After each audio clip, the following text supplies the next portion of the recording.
तो hello friends, welcome back to my YouTube channel.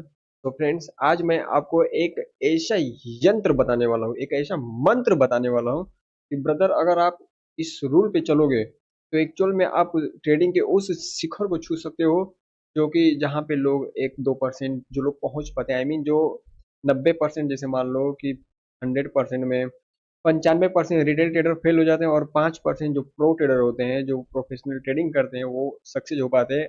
मैं उनका आज स्ट्रेटजी रिवील करने वाला हूँ कि वो ट्रेडिंग में क्या सोचते हैं, कौन सी स्ट्रेटजी अपनाते हैं और वो कैसे सक्सेसफुल हैं। ठीक है, जो मैं तरीका बता रहा हूँ, अगर आप लोग इस पे एक बार आप सोचना इस पे कि नहीं ये एक्चुअल में कैसा लग रहा है आपको, जो मैं तरीका भी बता रहा हूँ, ये आप एक बार इस पे अप्लाई करना कि देखो कैसा लग रहा है ये तरीका। मैं इसमें आपको मनी मैनेजमेंट, रिस्क मैनेजमेंट और दोनों को ऐड करके कैसे प्रॉफिटेबल ट्रेडर बनते हैं, वो सब तरीका मैं आपको बताने वाला हूँ। आप वीडियो को कंटिन्यू वॉच कीजिए। अगर आप चैनल पे नए हैं तो चैनल को सब्सक्राइब कर लीजिए। और हाँ, जो भी डाउट हो आप मुझे कमेंट में पूछ सकते हैं, उस पर मैं आपको प्रॉपर वीडियो बनाकर दे दूंगा। ठीक है, तो चलिए शुरू करते हैं। देखो, ये है मनी मैनेजमेंट। मैं जो तरीका बता रहा हूँ वो मनी मैनेजमेंट का कुछ इस प्रकार है। मनी मैनेजमेंट में मैं हमेशा हमेशा यानी कि 10 फंडिंग को लेकर चलता हूँ।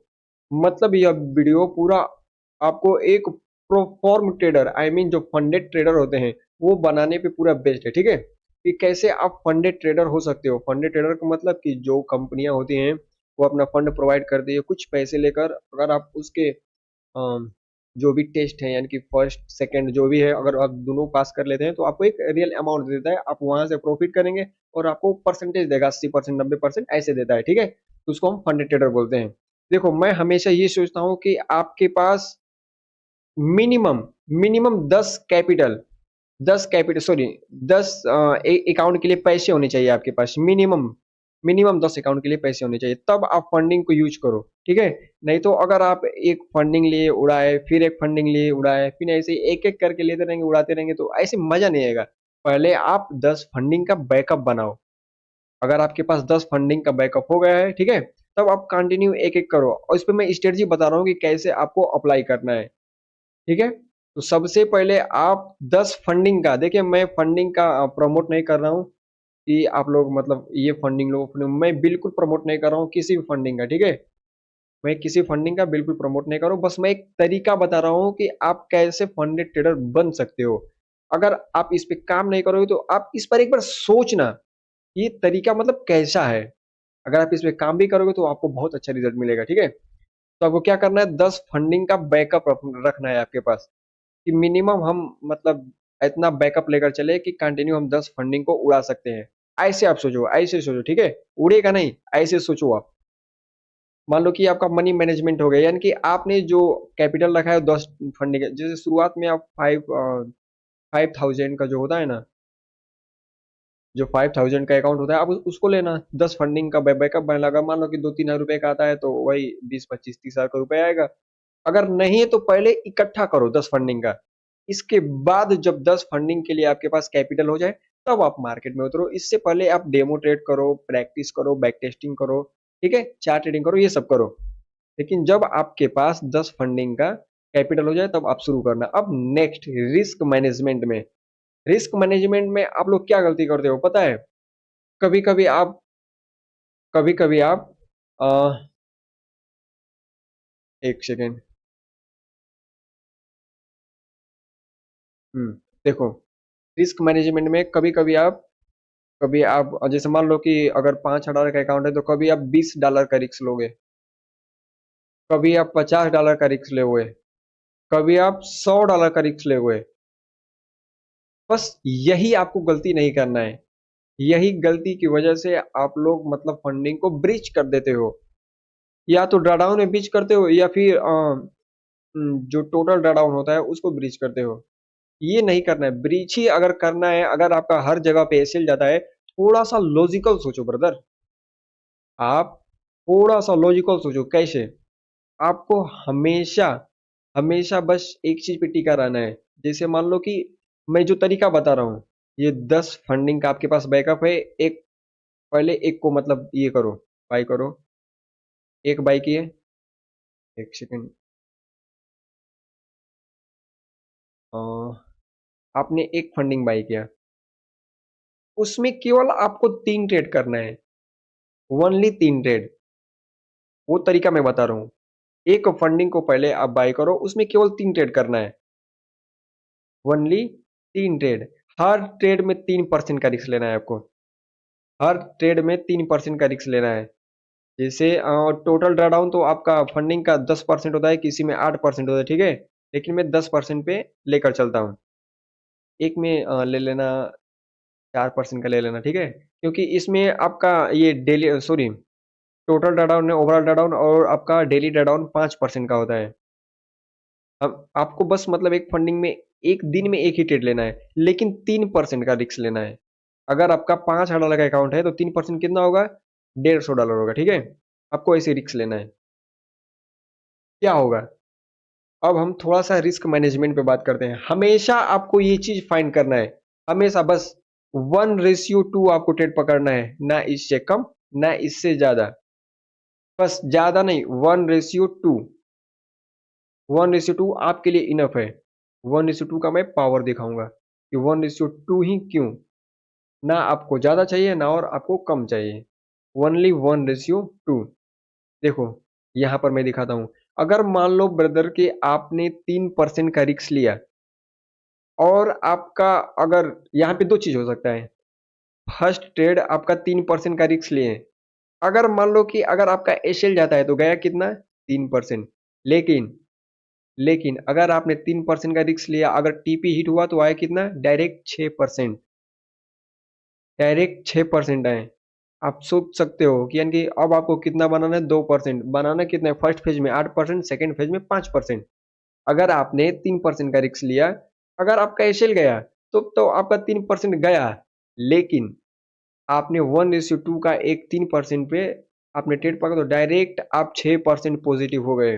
अब आपको क्या करना है, यहाँ पे दो चीज हो सकती है, कंटिन्यू चलो। यहाँ पे मान लो कि अगर एसएल चला गया तब तो 3% चला गया, लेकिन अगर ये अगर टीपी हिट हुआ तो 6% आया। अब 6% में कितना रिस्क लोगे, 2% बनाने के लिए 1% का रिस्क लोगे, ओनली 1% का रिस्क लोगे। अगर इसमें भी अगर आपका एक एसएल जाता है तो गया कितना, 1%, लेकिन अगर टीपी हिट होगा तो 2% आएगा। यानी कि अगर आप कंटिन्यू केवल दो ट्रेड आप सही कर रहे हो तो आपका फर्स्ट फेज कंप्लीट हो गया, आपका फर्स्ट फेज कंप्लीट हो गया। सपोज डेट मान लो कि आपने फर्स्ट ट्रेड को एसएल दे दिया, ठीक है, आपका यहां पर एसएल कट गया है। अभी आपका ड्रॉडाउन कितना बचा है, 7% आपका ड्रॉडाउन बचा है, ठीक है, किसी ट्रेड में मार दो 4% लास्ट में। अभी आपका 7% का ड्रॉडाउन बचा है। अब इस ट्रेड में क्या होगा, इस ट्रेड में भी दो सिनारियो है। अगर एसएल गया तो 3% गया, लेकिन अगर टीपी हिट हुआ तो आप कितना पॉजिटिव हो जाओगे, 3 दूना के 6% आया। 6% में अगर 3% इसको भी अगर माइनस कर दो, डायरेक्ट आप 3% पॉजिटिव में हो, 3% पॉजिटिव में हो। कंटिन्यू इस पे वर्क करो। अब देखो अगेन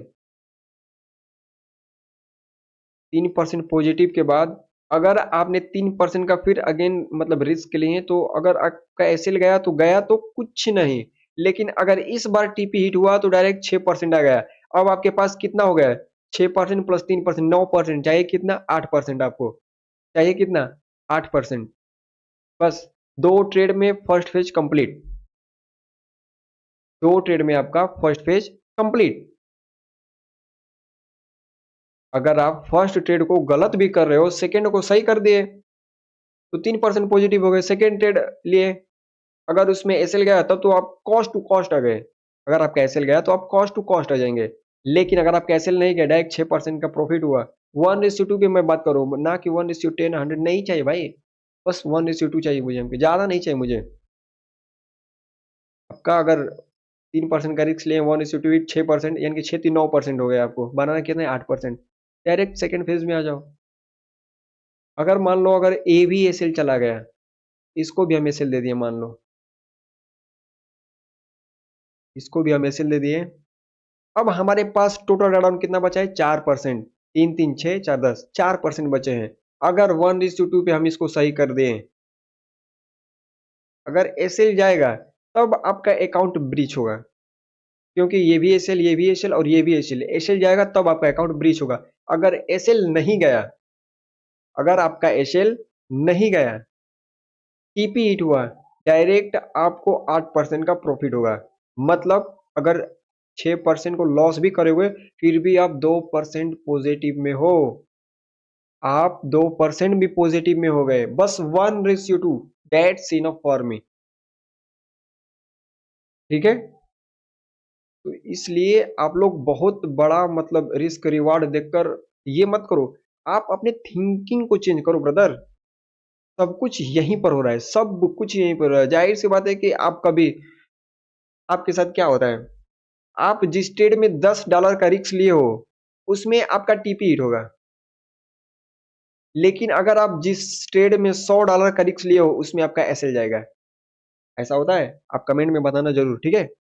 आप कमेंट में बताना आपके साथ ऐसा हुआ है या फिर ऐसा होता है। क्यों नहीं होगा भाई?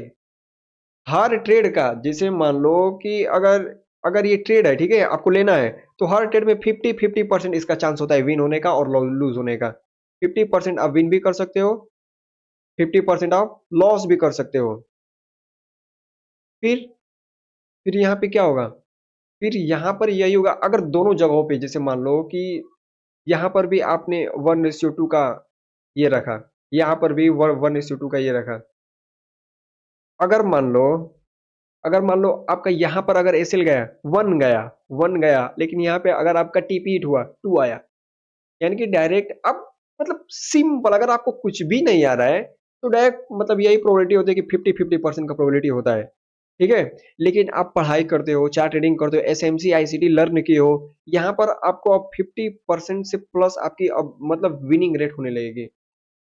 यहाँ पे आपकी विनिंग रेट 65, 70, 75, 80 ऐसे जाती है। आप कभी भी 100% सही होने के बारे में बिल्कुल मत सोचो, चाहिए भी नहीं यार।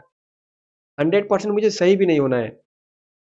आप देखो कि आपने मान लो कि महीने में 10 ट्रेड किए, ध्यान से देखना, आपने महीने में 10 ट्रेड किया, अगर केवल 5 सही कर रहे हो आप, केवल 5 सही और 5 गलत कर रहे हो, तो ध्यान से देखो कि अगर आप हर ट्रेड में 3% का रिस्क ले रहे हो, तो 5 × 3 इज इक्वल टू कितना गया आपका? 15%। और जो 5 सही हो रहा है उसमें आ कितना रहा है? 6, यानी कि 6×5 = 30, 30%। अगर 30 में से 15 माइनस भी कर रहे हो भाई, फिर भी आप 15% पॉजिटिव हो। ये देखो आप, केवल 1:2 पे आप उस स्ट्रेटजी का वे मतलब उस पे अप्लाई करो जहां पर आपकी विनिंग रेट ज्यादा है, ना कि आपका रिस्क रिवार्ड ज्यादा है। अगर जिस ट्रेड का रिस्क रिवार्ड अगर हाई होगा, उसकी हमेशा विनिंग प्रोबेबिलिटी लो होगी। मैं लिख कर दे रहा हूं, मैं लिख कर दे रहा हूं, जिस ट्रेड का रिस्क रिवार्ड ज्यादा हो, जैसे मान लो कि मैं यहाँ पे 1:2 लिखा हूं, इसका विनिंग रेट ज्यादा होगा। आप बताओ एक चीज, आप ध्यान से, मैं आपसे क्वेश्चन पूछ रहा हूं, अब इसका आंसर कमेंट में लिखना कि सबसे पहले टीपी 1:2 का हिट होगा या सबसे पहले टीपी 1:20 का हिट होगा? अब बताओ, अब बताओ किसका विनिंग रेट ज्यादा है? सबसे पहले सही कौन होगा? सबसे पहले टीपी किसका हिट होगा? 1:2 का। मेरे अकॉर्डिंग, आप अपने अकॉर्डिंग बताना कि किसका सही होगा, ठीक है? फिर जाहिर सी बात है हमारा 1:2 तुरंत टीपी हिट हो जाएगा, लेकिन अगर 1:3 जाए, क्या पता कि 1:4 से वो बाउंस बैक कर दे, हमारा ऐसे ले ले। ठीक है, बस यही चीज है ब्रदर कि मनी मैनेजमेंट, यानी कि आपको हमेशा 10 फंडिंग का बैकअप लेकर चलना है। और जो मैं जो चीज ही बता रहा हूँ, आप इसको अप्लाई करो, अगर आपको रिजल्ट ना मिले तो मुझे कहना है, ठीक है? और कोई भी ट्रेड इमोशनली मत करो। ट्रेड का मतलब ब्रदर ये होता है कि अगर आप ट्रेड ले लिए हो या फिर ट्रेड चल रहा है, तो आपके अंदर झिझक और डर नहीं होना चाहिए कि भाई तुरंत मेरा सेल ना चल जाए, सेल ना चल जाए। अरे जाने दो यार, कितने बार इसे लेकर जाएगा। आप कभी ये मत सोचो कि अगर आपने आउट ऑफ ब्लॉक से ट्रेड लिया, आपकी आउट ऑफ ब्लॉक स्वीप करके आपका एसएल काट कर जा रहा है, भाई मार्केट का रूल है, कितने बार काट कर जाएगा। लेकिन अगर आपने एसएल नहीं लगाया, अगर वो स्वीप ना करके डायरेक्ट आपके अगेंस्ट में चला जाए, पूरा कैपिटल वाइप आउट कर देगा आपका। इसलिए आप एसएल लगाओ, एसएल से बिल्कुल मत डरो यार। एसएल क्यों लगाया जाता है? कटने के लिए। काट दो भाई, जितना जल्दी हो सके काट के मुझे बाहर कर दो, ठीक है? अगर आपने इस चीज को यूज कर लिए, तो मैं गारंटी बता रहा हूँ कि आप लोग कमेंट में बहुत अच्छी अच्छी बातें लिख कर जाओगे, ठीक है, बहुत अच्छी अच्छी बातें लिख कर जाओगे। मनी मैनेज देखिए, मनी मैनेजमेंट तो कुछ और मैनेजमेंट होता है, उस पे मैं आपको वीडियो बनाऊंगा। लेकिन जो मनी मैनेजमेंट जो इस ट्रेड का तरीका मैं बता रहा हूँ, मनी मैनेजमेंट में बस केवल आपको 10 फंडिंग का बैकअप रखना है। रिस्क मैनेजमेंट में केवल आपको 1:2 रखना है, ठीक है। इसके बाद अगर इन दोनों चीजों को अप्लाई कर देते हो तो आप फंडिंग ट्रेडर यानी कि फंडेड ट्रेडर आप बन जाओगे, पक्का बन जाओगे आप। बहुत बड़ी बात नहीं है, बहुत मतलब कोई मैं तीर नहीं मार रहा हूँ, आप लोग भी यार बन सकते हो। बस अपना साइकोलॉजी को, जो ट्रेडिंग साइकोलॉजी है, जो आपका रिस्क रिवॉर्ड है, जो ट्रेडिंग में आप क्या सोचते हो, अगर बस इसको चेंज करो। देखो सभी लोग इंसान ही हैं, मैं भी, आप भी, और जो बड़े बड़े ट्रेडर्स हैं वो भी इंसान ही हैं। वो भी मतलब लॉस किए होंगे, इसके बाद उनके अंदर थोड़ा सा दिमाग में चेंजिंग आया होगा तो वो भी मतलब अच्छा किए होंगे, ठीक है। और कुछ भी नहीं है भाई। आप अपने आप को हल्के मत लो, आप चाहो तो कुछ भी कर सकते हो। ये क्या चीज है? अगर आप ठान लो कि नहीं मुझे केवल 1 आवर टाइम फ्रेम पे, केवल 4 आवर टाइम फ्रेम पे, हफ्ते में बस 3 ट्रेड लो ना। आप अपनी हिस्ट्री को बिल्कुल गंदा मत करो, कभी $5 का रिस्क लिए, कभी $15 का, कभी $20 का, कभी $100 का, कभी पूरा 5% का एक ही दिन में रिस्क ले लिया। आप अपनी हिस्ट्री को बिल्कुल गंदा मत करो। आप कम ट्रेड करो, सॉलिड ट्रेड करो, फेयर ट्रेड करो, ठीक है। आपको बहुत अच्छा रिजल्ट मिलेगा। ठीक है ब्रदर, अगर आपको जो भी डाउट होगा कमेंट में लिखना। फिर मिलते हैं नेक्स्ट वीडियो, तब तक के लिए जय हिंद।